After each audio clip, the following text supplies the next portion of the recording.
mais do que nunca. Diga lá, Gabriel. Nossa, é um alívio ver uma voz americana minimamente sensata, né? Eu estava acompanhando a repercussão no Blue Sky, mas é meio triste porque os americanos falam assim, poxa, agora o Trump está queimando o nosso filme. Poxa, agora que o Trump está aqui, os Estados Unidos começam a fazer isso. Eles desconhecem a própria história, né? Eles não sabem que o Trump está fazendo o que sempre foi feito, né? Eu acabei de ver aqui o presidente de Cuba se manifestou, né? A gente estava falando ali, teve um comentário ali sobre Cuba, né? Então, Miguel Díaz-Canel Bermúdez afirmou que Cuba denuncia e exige uma reação urgente da comunidade internacional contra o ataque criminoso dos Estados Unidos contra a Venezuela. Nossa zona de paz está sendo brutalmente atacada. Terrorismo de Estado contra o bravo povo venezuelano e contra a nossa América. Pátria ou morte, nós venceremos. Sobre Cuba ter petróleo, né, não ter petróleo, ainda bem por um lado, mas por outro sempre foi a maior vulnerabilidade cubana, foi essa questão energética, né? O alinhamento de Cuba com a União Soviética foi para o fornecimento de petróleo, e essa é a maior vulnerabilidade cubana, e Cuba vai ficar numa situação muito difícil, porque hoje o que abastece Cuba é o petróleo venezuelano, né? Então, se a situação de Cuba já estava ruim, vai ficar ainda pior com isso, né? Então, é muito trágico, né? É muito triste pensar o que vai acontecer com Cuba agora.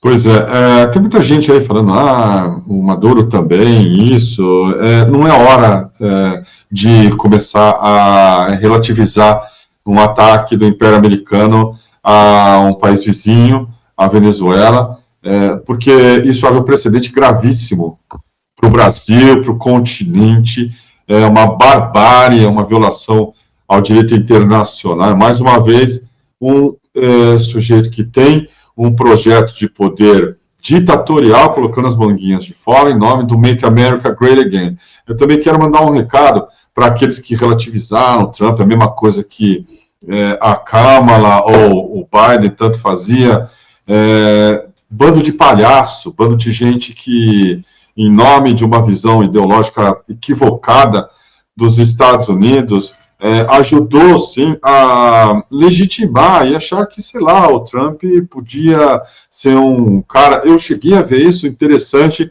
para uma reorganização das forças de esquerda no mundo. Esse tipo de loucura, tá? Quando o sujeito é um fanático ideológico, faz leituras totalmente equivocadas. Eu vi o Pepe Escobar, no começo do governo Trump, meio que achando que seria bom para o mundo, porque tem ódio aos democratas, e sei lá, isso deixa o cara cego, no final das contas. Nós estamos vendo um bandido, um vigarista profissional, um cara que tem um histórico de crimes, estuprador, a testa da maior potência militar do planeta, e falando, olha, fodam-se vocês, nós vamos para cima, dando um recado, inclusive para a Rússia e para a China, de que não está nem aí também para Putin e Xi Jinping.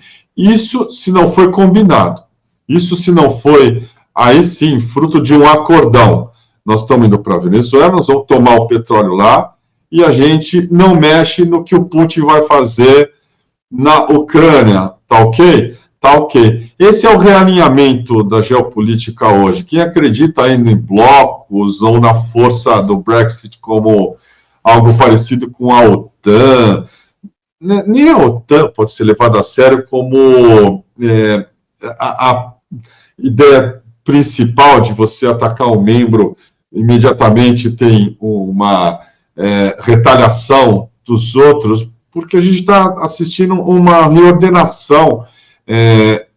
A Alemanha pobre financeiramente, muito mais do que já foi, uma mudança completa aí na configuração mesmo, mas com o império arregaçando as manguinhas e usando de seu poder para fazer o que sempre fez, historicamente, invadir, pilhar e foda-se o que vai acontecer lá dentro. Se tiver uma guerra civil, se for, assim, algo que eles vão controlar ou não vão controlar, o que importa é tomar de volta as riquezas que eles, num determinado momento, perderam.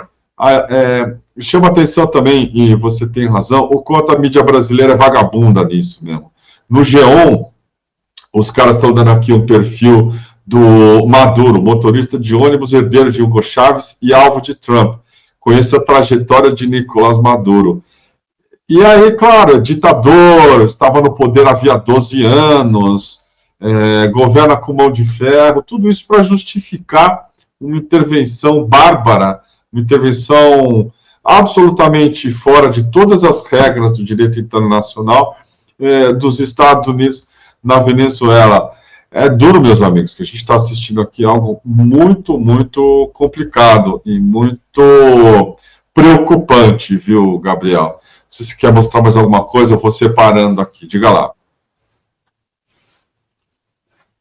O Gabriel está aí ou ele saiu? Estou aqui. Eu vou voltar a compartilhar aquele vídeo da Al Jazeera, que aí a gente vai tendo uma ilustração aí do que está acontecendo, né, no país enquanto a situação se desenrola, né. Então a gente já viu um pedacinho, e eles mostram várias cenas filmadas de celular, na verdade, ali dos ataques que foram realizados, né, Kiko? Então é isso, é a governança internacional sendo solapada, né? Você estava comentando aí, né? Não tem BRICS que resolva isso, né? Não tem OTAN que vá dar conta, né? A gente está num momento realmente de muita preocupação, né? No final do ano passado, quando a gente estava cobrindo a COP ali, né? Eu cheguei a comentar que Belém poderia ter sido o túmulo do multilateralismo, mas foi o que ainda manteve o multilateralismo sobrevivendo por aparelhos ali por mais um tempo, mas que não dava para saber até quando isso aconteceria, dado o atual estado da governança global, né? Não é de hoje também que o presidente Lula e várias outras pessoas e organizações vêm pedindo uma reforma do Conselho de Segurança da ONU, porque é nítido que desde 2003 ele já não está mais dando conta do mundo atual, né? Ele ainda tem, a ONU ainda opera na mesma base desde 1945, né? Assim, desde o início da sua existência, a maneira como a governança acontece por meio do Conselho de Segurança da ONU, ainda tem representantes ali da Europa, que já não tem mais tanto poder assim no mundo, né? E outros países que emergiram com muito mais poder, como a China, tal, ainda são muito subrepresentados, né? Então, é claro que essa governança global já estava em xeque, não é de hoje, e aí a situação só fica ainda mais preocupante, né? Vendo os Estados Unidos mais uma vez passando por cima, né, da soberania nacional. Realmente não cabe, né, relativizar. Uma coisa é a gente dar um histórico, né, contextualizar o que está acontecendo e falar sobre como que o Maduro chegou ao poder, enfim, né, o fato até de que o próprio governo brasileiro não reconheceu a reeleição do Maduro, né, a última eleição venezuelana foi muito problemática. Isso tudo são fatos, né, mas você não pode usar isso para justificar uma invasão, né, imperialista, colonialista, né, que viola a soberania de um país, né, como você falou, é uma questão nacional, né, quem precisa resolver isso é a Venezuela, né, os países estrangeiros têm que apoiar o processo venezuelano para que o povo tenha sua soberania garantida e possa decidir o seu próprio rumo, né, então, infelizmente, a gente está vendo aí, mais uma vez, o povo sendo atropelado pela ganância, né? Pelo objetivo de dominar Gabriel, a Inês Oludê falou que caiu o sinal da Telesur. Dá uma olhadinha, por favor, se isso é verdade. Vou tentar. E volta para nós, dá uma checada.